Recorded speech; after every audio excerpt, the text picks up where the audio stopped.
welcome to Gig Sessions Lunchtime Talk, episode number 9. Please note that this is a place where you can ask the artist questions, and we'd like to do our best to get them answered. All we ask is that you put a Q in front of your comments so we can monitor and make sure we see it. However, please know I am streaming both via the Tina Terry Agency and the Gig Sessions Facebook page, so not all the comments are coming in as we would like. We do apologize in advance if we miss your question for this reason. We do encourage you to watch this via the Gig Sessions page in the hopes that we can kind of streamline that side of it. So just remember, we are live, and so sometimes the conversations don't always allow the monitoring of questions. So welcome, and let's get to today's guest. Today, we have Jeremiah Johnson, who is a roof recording artist. He heads his own project, the Jeremiah Johnson Band, as well as being a part of the 3 in the 2020 Blues Caravan package with Ryan Perry and Whitney Shea. His music blends elements of St. Louis blues, Southern rock, and country. His latest release, Heavens to Betsy, topped out at #1 on the Blues Billboard charts. Tony Holiday is a vocalist and harmonica player hailing from Memphis, Tennessee via Salt Lake City, Utah. He has been recognized by peers such as Charlie Musselwhite and James Harmon as a rising star. And we here at the Tina Terry Agency agree with that. He's been a very busy focusing on putting together an Alex Lomax type field recordings that he's appropriately titled Tony Holiday's Front Porch Sessions. Volume 1 was released with success in January of 2019. Welcome, gentlemen. Hello. Hey. So I really appreciate you both being here, and Tony, very much appreciate you being here. Yes, ma'am. There is a lot happening in your world today. Everybody's. Well, that's true. It is everybody, but Yeah. you know. No, thanks. And that's sweet that you're that humbled. So I want to start with you, Tony. Congratulations on waking up today to the honor of keeping the torch lit. And I was looking at the folks who put this group together, and I'm just curious, did you know about this in advance? And do you know anything about the criteria as to how they picked you guys? That writer reached out to me a few times and let me know that he was making a list. And I told him to watch out because those lists are very dangerous. As much as it includes everybody, there's a lot of people that aren't on that list. And I was humbled to make it. And I thought there should have been a lot more names on the list. So yeah, people are going to make lists. They're going to make lists, and they're going to put people on them. I was happy to be one of them this time. Yeah, and I think when I read the list, it was very impressive. And as a person who knows the lay of the land, I certainly got that it was, the up-and-comers of the future. And that's what I would have liked the list to better explain, because, I was Jason Ricci on that list. It's a really vague thing, definitely, it's nice to see those. It's nice to meet a lot of people that I haven't heard of on those lists. That's a nice thing about those things, the introduction. So there was a lot, you're right. And I will go back and look them up. The young kid out of Richmond, the first guy listed on the list. Yeah, Andrew Ellie. Yes. Now, that kid's come across my plate. He's impressive. Yeah. I like him. Yep. So, Jeremiah, let's start with the motorcycle you have for sale on your Facebook page. Is this yours? Oh, yeah. Yeah, I'm selling my motorcycle. I decided that it's got to go because with the new baby, 10-month-old baby, and not really having any gigs and stuff, losing my tours, that it wasn't that important that I own that anymore. And so I'm trying to get rid of it. It's kind of a bummer. I'm trading in daddy rolls than for a Harley ride. So that's all right though. It's a good trade. I just no big deal. But yeah. So anybody looking for a 2010 Super Glide? I got one for sale here in Missouri. And how much you asking for it so we can sell it for you today? $7,500 and it's yours, baby. 7,500. And yeah, and that's the interesting thing beyond music and COVID. You've got a lot of things happening in your life. So tell us how this bundle of joy has changed your view on life. Well, hey, for one, as far as losing all the tours and all that, it's been a blessing to get to spend some time with my baby boy, who, really knows who his dad is now because of the fact I've been home every day. But, it's just made me appreciate life and appreciate all the things my parents have done for me and the things they put up with. So I'm just blessed and trying to figure out ways to continue getting through life and doing what I do and taking care of my family. And Tony, you've got a little one that keeps you busy. Yes, I do. Yeah, she's 4 now. She's 4. Yep, she turned 4 in May. So yeah, that's been a blessing to stay back home and to spend all the time with them. And I don't think I can go back on the road the old way. I think that I'm going to go buy a motorhome and just take them with me and have the band in the other van because it really has shed some new light. It's been cool. Well, your daughter is not the average 4-year-old, and I think she could be an excellent road manager. She is. She's a great road partner and manager. Because she will tell you how she feels, and it will come out like she is 21. Yeah, I'm so shocked. As a matter of fact, she's so silent. Hold on 1 second. Yes, Miss Bonnie was going to join us, so yeah, the fact that she's not here is interesting. Uh-oh. So yeah, let's carry on with you, Jeremiah. You, in this downtime, you completely revamped your entire band. Yeah. So talk about that. Why? What made these exciting new changes? Well, it had honestly been something I'd been thinking about doing for a while, and we didn't have any shows in that, and so I thought it was a good time to, let some guys go and start a new thing.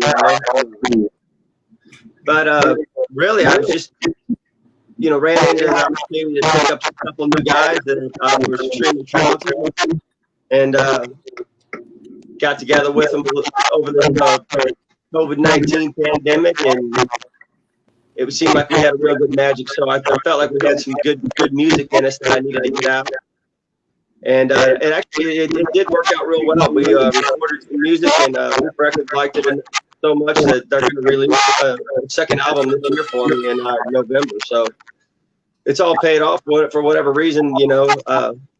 I'm really happy about the changes. I really appreciate what those guys did, but I got a really nice, tight outfit right now with these new guys, and I'm thankful for it. And I think that's why I wanted to pair the two of you together. Have you and Tony you two ever met? I have not. How you doing, Tony? No, we met in meeting right now for the first time. I know about him because it's hard not to see successful people as they come along, and we have mutual friends. So, yeah. Yeah, the reason I chose to pair the two of you together because both of you are very similar in the same boat. You've got youngins at home. You're growing into this idea of, fatherhood, and you're both in a place where you're revamping what you're doing musically. And I know, for you, Jeremiah, this is something that has been in your mind. But Tony, is this revamping of your thing happening because you moved to Memphis, or is it happening because of COVID? Both. It's both a big combination. When I moved, can you hear me? Yep. Okay. When I moved to Memphis, I was just another singer harmonica player. You know, everybody plays great out there. Everybody sings phenomenally.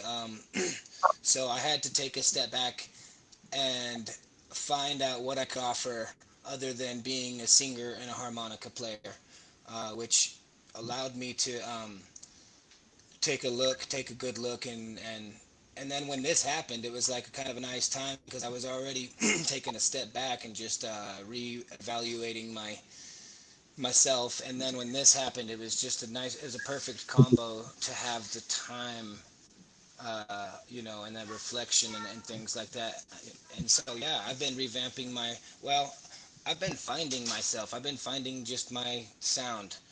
Uh, you know, I've always kind of played, you know, I've always kind of played for other people in a sense, playing for my heroes and mentors and making sure um, things are sounding the way I think they should. And for once, I kind of sat back and just playing for myself and doing what I think I should do, which, you know, turned into Heel Country type of thing. So it's cool. My new record will be a new thing. And when you say the sound of your mentors, are you talking about when you were working with the Front Porch Sessions? Yeah, sure. Some of those are on there. You know, I think a mentor is somebody who's involved in your life, giving you advice, somebody who listens and things like that. So there are a few people off that record that are like that in my life, which I was really grateful for. But my point was that, you know, you can get lost sometimes when you think you should portray a certain image or something like that. The whole COVID break for me has been nice to kind of tear those walls down and take a second look or a third look on why I started playing music and things like that, you know. So it's been great. And I think that's been the honest theme throughout these gig sessions, is that even though we all make our living touring, the moment to pause to look at how we were doing things. As an agent, I have to tell you, this has been very revelating, because when you sit at a desk every day and you process the same way, you lose a lot of creativity. And so it's been really awesome to revamp how my workday is going to work when the phone starts ringing again. Because that's what we're all waiting for. And speaking of that, I mean, you are gigging, Jeremiah. You're in a state that's opened, and so have you done any indoor gigs? Oh yeah. Yeah, you know, Missouri is we're just as crazy as the Texans are with both states I've lived in. But yeah, they've got open venues now. Some of them are smaller, so they have social distancing rules, and we're selling tickets in advance to make up for the small amount of people that are in there. And then some of them are bigger rooms inside, and you know, they have plenty of room to put the tables 6 feet apart, and then the rest of them are outside on patios where they set picnic tables or whatever up 6 feet apart. And they a lot of places are leaving it up to the individuals to make their decisions on, you know, what they got to do. So I try not to get involved in worrying about who's right or wrong. I need to make money and I want to play shows. So what I do is I just bring my mask and my hand sanitizer, and I get up there and play my shows, and I sit on the stage during the break and wear my mask to go to the bathroom, wash my hands, and, you know, let everybody do whatever they need to do. And I just ask everybody to stay back away from me right now. You know, I respect everybody's decision, but, you know, right now I got to go home to my baby boy and my fiance, and I don't want anybody to, you know, I wouldn't want to have to live with that the rest of my life if somebody got sick and something happened. But you know what? People are going to get sick, and that's the way it is. And it doesn't mean it's bad. It doesn't mean that, you know, you're a bad person or you've done something wrong. It just means that's what you got sick. I mean, and you hope the best thing is you hope that your body is able to handle it. And so, you know, there's a lot to worry about, but I got to get out and play and make some money, and I'm trying my best. And so I'm just going to continue on doing what I got to do. And are they wearing masks? What's 50-50 are, 50-50 aren't? What's Well, when you're in indoor shows, they don't require a mask when you're sitting at your table and having your beer or your food or whatever. But if you get up from the table, you're supposed to wear a mask. So, you know, some of the people were wearing them, some are, it's just the way it is. Look around, look on social media. It's what it is. Half the people are going to do it, and half they ain't. I mean, and that's the dilemma we're in. And you in Florida, are the two states that opportunities are available. Yeah, it's true, and I'm thankful to be able to play. And I'm just doing my best to stay safe. I've got close. Right now we're down to a 3-piece. Because of this thing. And so I got a guy out. And he's fine. He's gonna be just fine. But when you're sick, you're sick. And I don't know. I don't believe that I want to tell anybody what to do. But I'm gonna stay as safe as I can and protect my family. So. I'm trying to do my best to make a living and play music, And that has been the hardest line in all of this. Politics have never been a comfort zone. Like I'll discuss it with the friends I trust, even if we disagree. And I feel like this whole how you treat and what your values are with this COVID is as personal. Oh man, it's gotten really nasty. I mean, I see families that are arguing and can't even get along, so it's tough, but like I said, I try to respect everybody's opinion. We can all look at it how we want, I mean, I think we're all going to end up with this COVID-19 at one point, and hopefully they'll come up with a vaccine or a cure for it. So ain't much we can do about it. Well, and the good thing is it's morphine to not be, I mean, again, if you have health issues, that's one total different subject. But if you're healthy, consistently, at least from my table, it's very flu-like. And yeah, definitely. Most are good. So, yes. So, yeah, Tony, you and I have known each other for a long time. And there was a really brief period where you came on board to the TTA to be an agent. And it was awesome helping you find your path in life. And so, part of what came out of that moment with us was, really encouraging you to focus on something. And you came out of the gate with the Front Porch Sessions. Yeah. So talk about how you do that and when your next volume is going to come out. I wasn't very good at recording an album, or I didn't understand how a record was made. So I'm a huge Alan Lomax fan, and I love the field recordings. And, Kid Anderson really started it. I was just kind of talking about it. And then Kid Anderson said, why don't you come down and do it on my porch? Because my porch is famous. And I just jumped in my car and I went down there, and people showed up, and we recorded.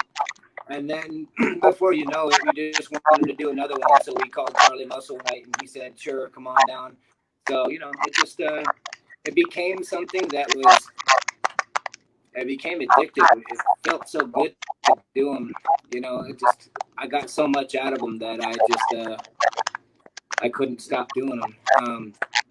And then I'm working on volume 2. It's going to come out. It's being mixed right now by John Atkinson at Big Tone over in Virginia. And it's going to come out in this winter time, volume 2. So. Nice. And can you say who's going to be on volume 2? Let's see. Volume 2, we have Bobby Rush, Larry Bell, Trudy Lynn. who else we got? Victor Wainwright, Southern Avenue, John Namath. We have a bunch of people on this record that I wish I could sit and name them all, but there's just a lot of great people on the record. And speaking of one of those guests, who is producing your new album? My latest release, Yes. Ori Naftali from Southern Avenue was the producer on that, and he's going to produce my next solo record as well. Oh, so you've already finished the first one? Soul Service was released in May. Okay. So that's out, and then I'm writing my second album right now, and I'm also putting Port Sessions 2 out right now. So, but yeah, Ori will produce my other album. So you released in May, and Jeremiah, you just released something last month, right? Yeah, well, the Heavens of Betsy album came out at the beginning of the year.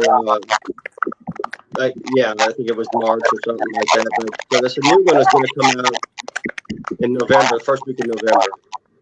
And how are you noticing the sales? I mean, obviously, not touring is affecting it, but are you? I'm sorry. What did you say? Obviously, not touring is affecting your sales, but how are the sales selling? They're okay. I mean, it's definitely you can't compare them. You know, when you do a live show, you're able to sell quite a bit of music usually at each show, and not having that is totally destroying the numbers. You know, as far as for me and most people, I'm sure. There's only so much promoting you can do online. Your reach is limited. You know. So I don't know. We're trying our best, but we really need to get out and play shows, in my opinion. I'm not sure how we do that. I think they need to get some more of these drive-in concert circuits going all over the United States, so that we can really get a tour going where artists are coming and going from drive-in to drive-in all the way across the country. But I mean, an infrastructure like that's going to take a while. And I'm not sure whether or not people realize that this is going to be going on for the next 3 or 4 years. It's not going to be just this 2021, some magic's going to happen. We're going to be dealing with this for the next 4 years probably. So we need to figure out what we're going to do now, and quit fooling around with all this that we're just going to wait. It's not going to work. No, and I mean, I agree completely. I think the drive-through is the instant answer, and I do think it's part of our future. I think it's something that's here to stay. But I think the dilemma lies in the promoters don't have the money because they spent it on their payroll. So until we all know what's happening with this next stimulus, if there's going to be one, everybody's kind of afraid or unknowing. I can tell you that just reading my Facebook feed every day, everybody really continues to open these drive-ins in the middle of nowhere. Yeah. And I've got one very near me that I'm very interested if we can do that. Well, good. Because I agree. I think, like you said, we're not going to wake up one day and be like, oh, it's gone. For a while. And maybe it's like you said, it's, until everybody gets some form of it, how do we ultimately get to where we're not dealing with it anymore? Yeah. It's a big question mark. I get it. I just think that we need to start looking at what we're going to do. A lot of people are scared, let's just try to figure out a way we can all make some money and everybody can get out and play and enjoy themselves, have some fun. We'll figure it out. Just got to keep looking forward. Well, and that's the beauty. And I think that, I think it's incredible that, we're all business leaders in our own right. We wouldn't be where we were if we weren't. And the gift in this crazy thing is the ability to free your mind to think. And people are thinking. I've been hearing some great ideas, and not really knowing um, uh, you know, how creative. In other words, like the guys with the big money, Live Nation, AEG, they need to know there's funds there to borrow to be creative.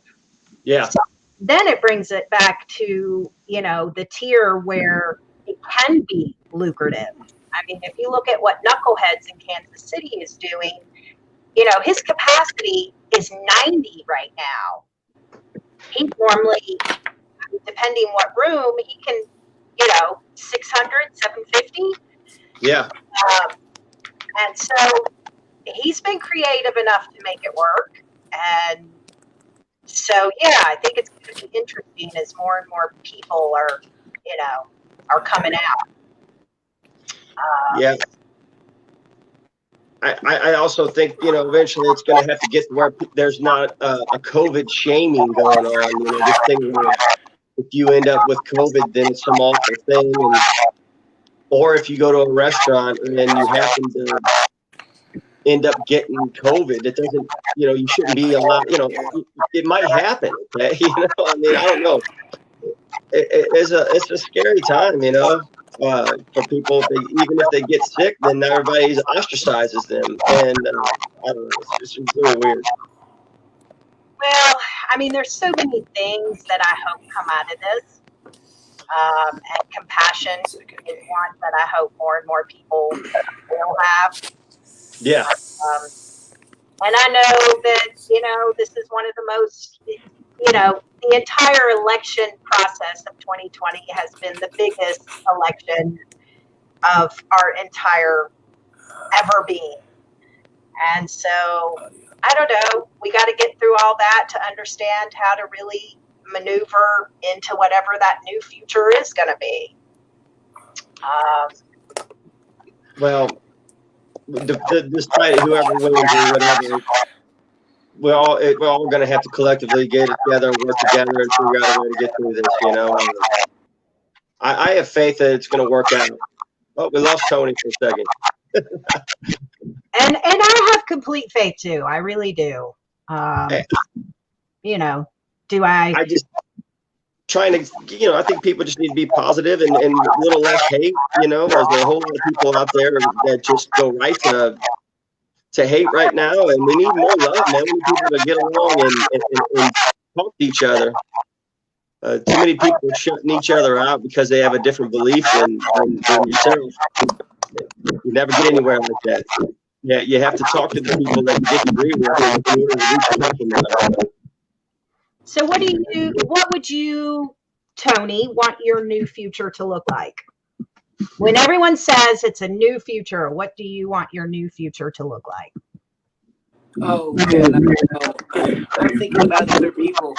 I'm really thinking about other people more. I hope everybody's okay. I just want everybody to get through it. And what I want my new future to look like is, oh man, I want the venues to survive. I'm not the person I'm thinking about. I'm really the last person I'm thinking about right now. I want the new future to serve everybody. It would be nice to see everybody learn from this and be more proactive in the future to avoid this whole thing. I don't know. I just hope the venues survive straight up. I hope people that put their whole heart and souls into the venues don't lose everything. Yeah. And that is why we all patiently wait. And again, back to the creativity. So how about you, Jeremiah? What do you see your new future looking like? Well, I would say that kind of what Tony just said earlier about how he kind of resaw who he was, during this and sort of redirected his direction to more what Tony was. I'm kind of feeling the same way. After having everything shut down and that, you had a little time to look at where I wanted to go with my music. And I just feel like, I'm done with anything fake, man. It's all real emotion. There's no fake anything. I'm going for what my heart feels like. I'm not going to try to be what anybody wants me to be. I'm not trying to make anybody happy. at the record company or anywhere else. You know, I want to make this guy right here happy, so that the music's real, and so that's what I want to be coming out of this, is as honest and true to myself as possible. If it all goes down the crapper, well then so be it. Couldn't be no worse than we are right now. And that was kind of my conversation I had with Tony the other day. You know, it's I don't care how successful you become. There's always somebody telling you what you should be doing, and that's just, you know, everybody has an opinion, and some of it works, some of it doesn't. So you got to throw that question across your gut, and your gut won't answer it. But that's where the interesting thing about where both of you are in your careers is being able to take that stand, and for allowing that to be escalated because of this downtime. You know, how many more years would it have taken for you to take that stance? Yeah, you know, I don't think anybody's going through this and not coming out on the other side a different person.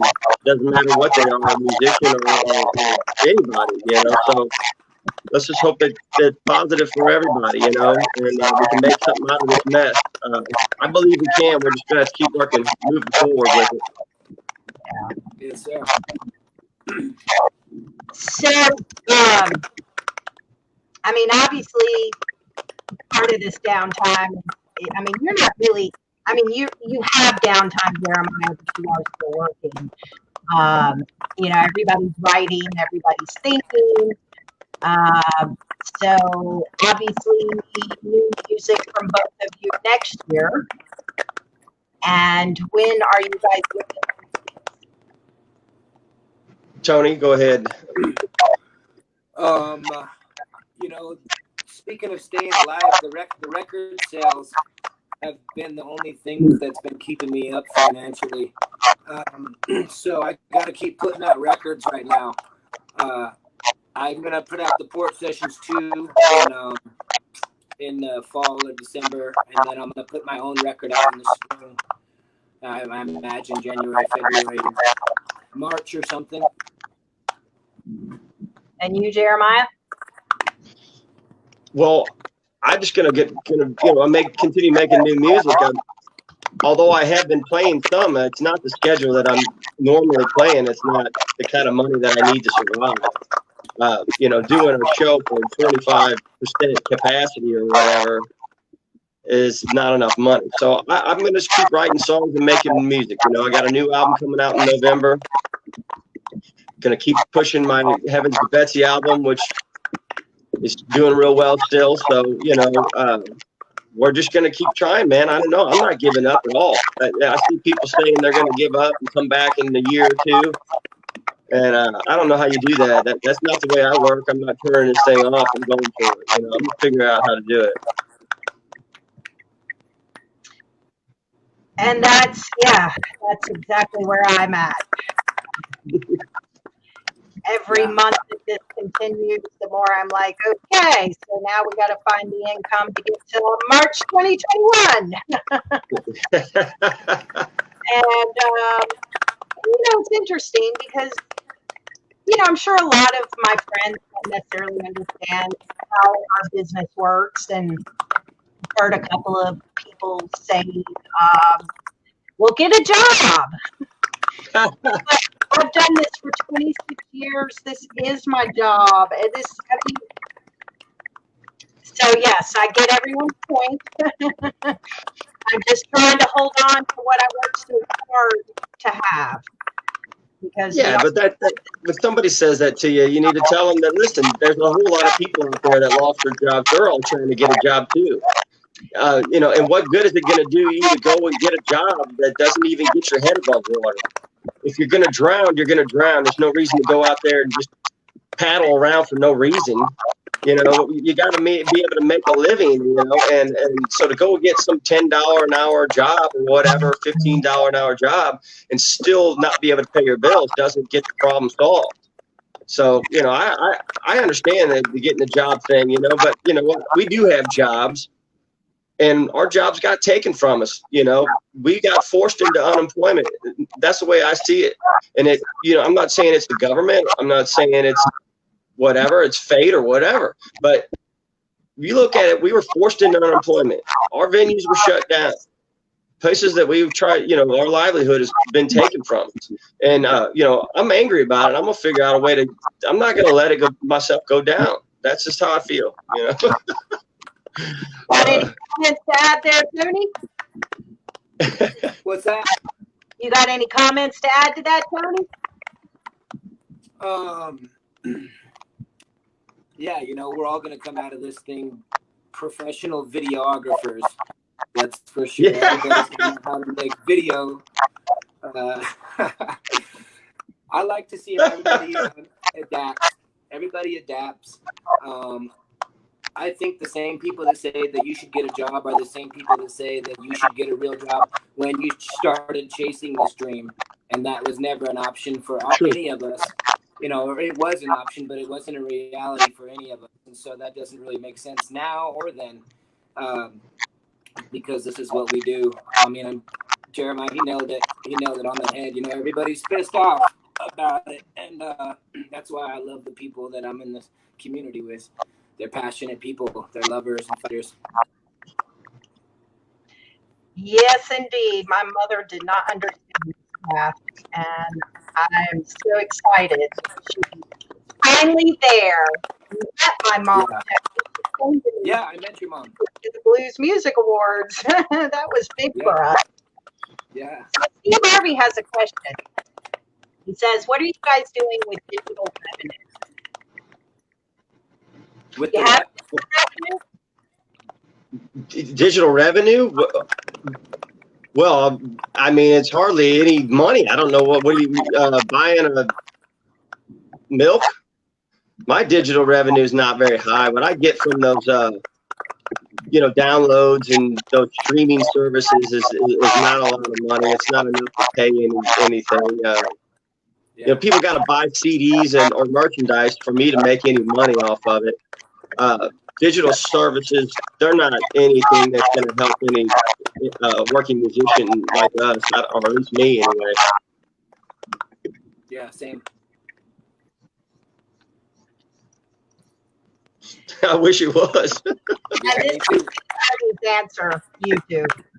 And I think the honest answer, Steve Harvey, is where the time can be put. And I can say with the gig sessions, YouTube it's time. You know, it's perseverance and time, just like his career has been from day one. Yeah, and you know, honestly, what Tony said earlier about learning videography, you know, I have been spending a lot of time with new software and learning how to do video editing myself and creating content that I can put on my pages and so forth. But I don't see my future as a YouTube, whatever they call it, you know, a YouTuber or a YouTube moneymaker person. I don't know what that is, but that's not what I'm a guitar player who writes songs. I'm not a YouTuber. I don't know.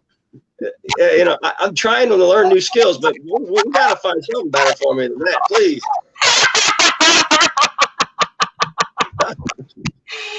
And I laugh because, you know, this whole thing, back to what Tony said, we're all learning how to be videographers. You know, this is nothing I ever imagined I'd be doing.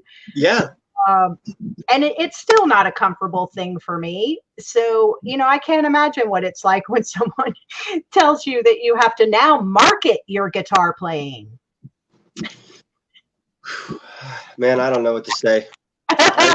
It's just, you know, it's a tough situation we're in, but, you know, I think people like Tony, obviously, and myself, you know, we just continue working hard for it. You know, I see my buddy Mike Zito. I just did a show with him a few weeks back here in Missouri, and he's giving it hell, and so am I, you know, and I think the people that are going to work the hardest right now are going to come out of this thing, you know, with the best foot forward when it finally clears up. You got to remember, there's not going to be just a definitive moment when everybody goes, okay, everything's good now. go ahead, start. It's not going to be that. It's going to be a steady deal over the next, I think, 4 years, and so we got to just keep pushing forward and trying. Yeah, and that's I mean, I mean, as much as we're all waiting for, the Senate and Capitol Hill to do something, we are all kind of waiting for that day that someone says, it's gone, now it's safe. And you're right. Open up. I think I'm waiting for people to open up the venues so that we can start letting people who want to go to the show if they want to. I'll protect myself and my band, and if they feel comfortable coming to the show, then I'm going to sell them a ticket. That's the way I see it. Now, I don't know when that'll happen, but I'm waiting for them to open up the venues and start letting people make some money. Now, I'm not trying to say that I want anybody to die or 3% of them to die. I'm simply saying that's what I'm waiting for. Yeah, and I mean, even beyond this being our income, it obviously is a passion we enjoy. So not having the live music without the income is like a double whammy. Yeah, I know Tony probably feels the same way. It doesn't really do the same thing until you're connecting with somebody in that live audience. That's what you fell in love with. Is that how you felt about live music, Tony? Just getting involved with the crowd and having the reaction and feeling that energy. I think that's something that I fell in love with right away. Yeah, me too, man. Me too. I'm playing little restaurant gigs. I'm playing harmonica for a singer on Beale Street on Thursdays, and they only allow 3 tables in at a time, and they're spaced out. Without the energy from the crowd, you definitely have to love playing music. It's not there. The interaction and the energy's not there. So you're just basically back to your true love. Just the love of playing, and then getting paid. Yeah. So who was that artist that first who was that guy that you saw that you knew you were a live music fan? And I knew what? When you knew you were a live music fan. Oh, I don't know. Salt and Pepper was my first concert when I was a little kid. My mom. My mom was into it, and so I don't remember the first live show. Honestly, I was never fascinated by it. Not that I can remember. I've always liked music. I've always loved music, and the moment to get to see somebody do it's always been fascinating. But shit, I can't remember. Salt and Pepper. No joke. And I had to show my age with Lori and Trudy because I got to talking about that, and concert was Prince, and it was the Purple Rain tour. That would be great. Wow. So to some people, I would like to see Salt and Pepper. It was cool. I would do that. It was cool. How little were you? Because I was way out of college. Fourth grade. I went to a Salt and Pepper show with my mom. How old are you? How old am I? 37. 47. 37. 30. You are a baby. Yes, he is. I remember those precious years so long ago. Yeah. Well, I really appreciate you guys joining me. And something that I like to do at the end of these sessions is give each of you a moment to say something to your fans. And also, if you don't mind, let them know how they can reach you and buy your merchandise. So, Tony, you go first. Yeah. Well, I just want to say thanks again for having me too. I think it's nice to connect with you guys and see where everybody's at and get some opinions. It's nice to meet everybody here. Yeah, thanks everybody for the support on the new album, Soul Service. I got Port Sessions Volume 2 coming up, and you can keep up with everything, TonyHolidayMusic.com. So I really appreciate everybody. I can't wait to see everybody back on the normal line again. Jeremiah? Well, I would just like to say thanks to all the fans that have been there helping out, buying music, buying merchandise, you know, and the ones that have decided to come out to the shows. And just as, you know, you're saving my life. The people who have donated money to help me out, and the grants and everybody in the business that's done those types of things to help out people like myself. I mean, that's just incredible. You know, it makes you feel like there's some love out there. But, you know, if anybody's interested in picking up some of the music that I have out, it's on JeremiahJohnsonBand.com. I've got everything, all my CDs and T-shirts and you name it on there. And just please be safe out there and have faith. We're going to get through this thing. And thanks a lot for your time. Yeah, thanks, guys. I really appreciate you doing this. And Tony, part of the reason I do this is so that we can, as we all process our emotions and how this is affecting us individually, I feel that for me anyway, this is really awesome to feel that we are all in this together. We are all processing our emotions the same way, and we are all fighting the same battle. So to be able to come together and to know it's not just a me situation, and then to take that processing as you have, Tony, and take it away from the me, and learn how to interject, you know, some optimistic and positivity to everyone else in our community. So thank you, because I do think by having you guys, we do accomplish that. Yeah, thank you, Tina. Thank you so much, Tina. Yeah, so you guys have an awesome day. Good luck with your upcoming shows, and I will talk to you too soon. Bye-bye. Nice to meet you. Nice to meet you, Tony. Bye. Thank you so much for joining us today. We will return next week, same time. And next week's guests are going to be Katie Henry and Jenny Langer. Look forward to it. Have a great day.